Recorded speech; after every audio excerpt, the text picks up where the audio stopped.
তো চা তো খাচ্ছি আর আমি পুজো দিয়ে আসলাম আজকে বৃহস্পতিবার। আর এই যে দেখো মাথায় সিঁদুরও আছে, বৃহস্পতিবারে পুজো দিয়েছি তো। আর এইদিকে আমার মেয়ে এখনো ঘুমোচ্ছে, ওই যে ও অনেক বেলা পর্যন্ত ঘুমায় তো, তাই আর ডাকছি না উঠে। আর আমি আরে গাড়ির নাম্বার চেয়েছি ব্যাস ব্যাস একটু। হ্যালো বন্ধুরা, কেমন আছো সবাই? এলএস ফ্যামিলি আরও একটা নতুন ব্লগে সবাইকে অনেক স্বাগত, অনেক ভালোবাসা জানিয়ে শুরু করছি। আর প্রথমেই বলে দিচ্ছি এটা কিন্তু বৃহস্পতিবারের ব্লগ, আমি এডিট করার টাইম পাইনি, তো আজকে এডিট করছি, কালকে পোস্ট হবে। তো চলো এখন পুজো টুজো দিয়ে আসলাম। বৃহস্পতিবারে মা বাড়িতে নেই, মা হচ্ছে আমার মাসি শাশুড়ি মারা গেছে, তো ওখানেই গেছে রাত 3টের সময়। আর ও বিছানা দিয়ে উঠতে উঠতে সেটাই বলছিল আর কি, যে ভোরবেলা ফোন করে গাড়ির নাম্বার চাইছিল, মানে কোনো গাড়ি আছে নাকি আমাদের কাছে জানাশোনা, সে কথাটাই বলছিল আর কি। তো চলো চাটা খাই, পুজো টুজো দিয়ে এসে আবার ব্ল্যাঙ্কেটের তলায় ঢুকেছি। আর এখন সময় কত জানো? এখন বাজে হচ্ছে ওই, আমি যখন চা খাচ্ছিলাম তখন সময় ছিল ওই 8টা মতো। আমার অনেক সকালে স্নান করে পুজো হয়ে গেছে, মানে মা যেহেতু বাড়িতে নেই তার জন্য নিজের সব নিজেই করতে লাগবে, তাই আমি তাড়াতাড়ি করে কাজবাজ সারলাম। আর তারপরে দেখো চাটা খেয়ে বিছানা টিছানা গুছিয়ে চলে এসেছি রান্নাঘরে। তো এই যে এইসব বাজার আছে, দেখি কি রান্না করব। পেঁয়াজকলি, বাঁধাকপি, এইসব ওলকপি, এই সমস্ত কিছু আছে। আর মাছ আছে, বাটা মাছ, সেগুলো ফ্রিজ থেকে বার করব। কালকে অনেকটা বেলায় মা এনেছিল তো আর কাটিনি, আজকে ফ্রিজ থেকে সকালে নামিয়ে রেখেছি, এখন ওগুলো কাটতে বসবো। তার আগে সবজি কী কী আছে একটু দেখে নিচ্ছিলাম, কী কী রান্না করা যায় আর কি, সেটাই ভাবছিলাম। তো ভাবলাম হচ্ছে বাটা মাছ পোস্ত দিয়ে করব, আর এই পেঁয়াজকলি দিয়ে বেগুন, টমেটো, ওলকপি এই সব দিয়ে একটা ঘ্যাটের মতো করব, বেশ লাগে খেতে ধনেপাতা টনেপাতা দিয়ে। আর এখানে আমার বাবা শাক এনে রেখেছে, ডাঁটার শাক, এইগুলো আজকে আর করবো না। আমার না শাক রান্না করতে খুব বিরক্ত লাগে, কিন্তু সবাই ভালো খায় তবুও করতে হয়, বাট আজকে করবো না, থাক। পেঁয়াজকলি আর আলু দিয়ে আর টমেটো সিম বেগুন এইসব দিয়ে যেহেতু একটা ঘ্যাট করবো, তাই আগে এটাই কেটে নিই। আর এই ঘ্যাটটা আগে হয়ে গেলে না আমাদের সকালবেলাও খেতে সুবিধা হবে আর কি, একটু একটু করে নিয়ে নিলে। তাই এটাই আগে করবো, তাই এটা একটু কেটে নিই। আর যা যা রান্না করবো সব কিছুই কেটে নেবো আর কি, তারপরে রান্না বসাবো। আমি আবার সব কিছু কেটে গুছিয়ে তারপরে রান্না বসাতে ভালোবাসি। তো সব কিছু হাতের কাছে কেটে সাজানো ধুয়ে টুয়ে থাকলে তাড়াতাড়ি রান্না হয়ে যায় আর কি, তাই আগে দিয়ে সমস্ত কিছু কেটে কুটে নিচ্ছি। আর আমার শাশুড়ি মা গেছে হচ্ছে আমার মাসি শাশুড়ির বাড়িতে, মানে উনি তো হঠাৎ কাল রাতে মারা গেছেন। তো সেখানে ভোর 3টের সময় গাড়ি করে চলে গেছে। তো উনি মা আবার চলে আসবে, থাকবে না। তো ও মা এসে খাবে, তার জন্য একটু মাছও ছিল ফ্রিজে, একটু মাছ কেটে নিয়ে ভালো করে ধুয়ে টুয়ে নিয়েছি। এই যে রান্না করব। আমি না হাঁপিয়ে যাচ্ছি কথা বলতে বলতে, মানে কাজ করছি তো। তো এই মাছটা হচ্ছে বাটা মাছ, সবগুলো করব না, কিছুটা রেখে দিয়ে কিছুটা করব। আর এটা হচ্ছে পোস্তই করব। আর এটা হচ্ছে এই যে ঘ্যাটের সমস্ত কিছু রেডি, কেটে ধুয়ে টুয়ে রেখে দিয়েছি একেবারে। আর এদিকে তেলও বসিয়ে দিয়েছি কড়াইয়ে। এটা হচ্ছে মেথির শাক হবে। তো চলো,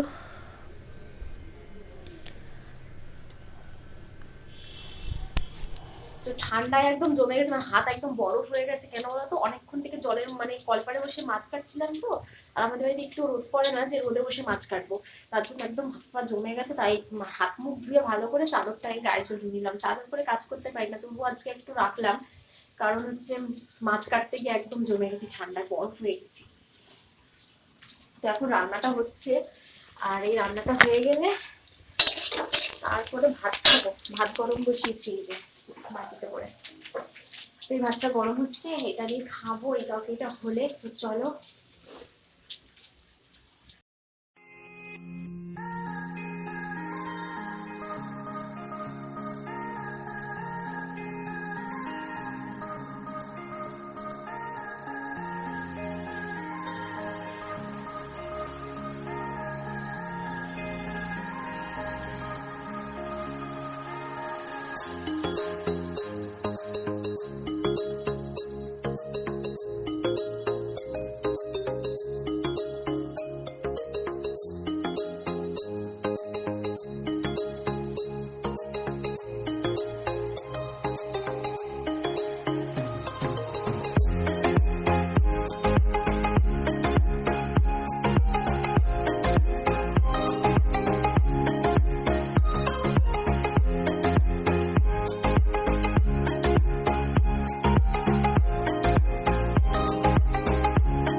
রান্নাবান্না শেষ, তারপরে একটুখানি শাড়ি পরে নিলাম, মানে একটুখানি শাড়ি বলতে নাইটিটা চেঞ্জ করে একটু হাত মুখ ধুয়ে শাড়ি পরে আসলাম ছাদে রোদ পোতে আর কি। ঘরের মধ্যে ঠান্ডায় টেকা যায় না, তাই ছাদে এসে একটু রোদ পোতে আসলাম। আর আমি এখানে কথা বলছিলাম তোমাদের সাথে, কি বলছিলাম, ওই আর কি ব্লগের ব্যাপারে কথা বলছিলাম, ছাদে কি করতে এসেছি এই ব্যাপারে। কিন্তু আমি দিতে পারছি না সাউন্ডটা, কারণ শীতকাল পড়তে না পড়তেই সব পিকনিক শুরু করে দিয়েছে। আর আমাদের রাস্তার পাশে বাড়ি, যেহেতু গান বাজাতে বাজাতে সব যাচ্ছিলো, আর সেই গানটা না আমার ভিডিওতে উঠে গেছে, তাই আমি আর ভয়েসটা মানে শোনাতে পারলাম না তোমাদের। তো যাই হোক, এখন কিছুক্ষণ ছাদে থাকবো, রোদ পোয়াবো, তারপরে একবার আর মেয়েকে ঘুম পাড়িয়ে রেখে এসেছি জানো তো, ও ঘুমোচ্ছে। তো ওর বাবা আছে পাশে, তার জন্য আমি একটুখানি ছাদে রোদটা পুয়ে গাটা গরম করে তারপরে যাবো। এত ঠান্ডা লাগছে না, খেয়ে দিয়ে এসেছি, দেখবে দুপুরে খাওয়া দাওয়ার পরও ভীষণ ঠান্ডা লাগে। তো আবার রাতে খাওয়া দাওয়ার পরও ঠান্ডা লাগে, খাওয়ার পর বিশেষ করে ঠান্ডাটা বেশি লাগে। তো যাই হোক, এখন একটু ছাদে থাকবো, একেবারে জামা কাপড় অনেক কিছু ধোয়া আছে, সেগুলো সব শুগোলে নিয়েটি একবারে যাব। আর মেয়ে এখন অনেকক্ষণ ঘুমাবো, ওকে নিয়ে টেনশন নেই, ও একদম বিকেলবেলা উঠবে। আর এখন সময় ওই 3টে। তো চলো, আর আজকের মতো ব্লগটা এখানেই শেষ করছি। আজকে দুপুরবেলায় ব্লগটা শেষ করে দিলাম, আজকে ব্লগটা আর বেশি দূর নিতে পারছি না। সবাই ভালো থেকো, সুস্থ থেকো। পরের দিন নতুন একটা ব্লগের সাথে সবার সাথে আবার দেখা হবে। আর যারা নতুন বন্ধু আছো তারা আমার চ্যানেলটা সাবস্ক্রাইব করে আমার পাশে থেকো। তো চলো, টাটা।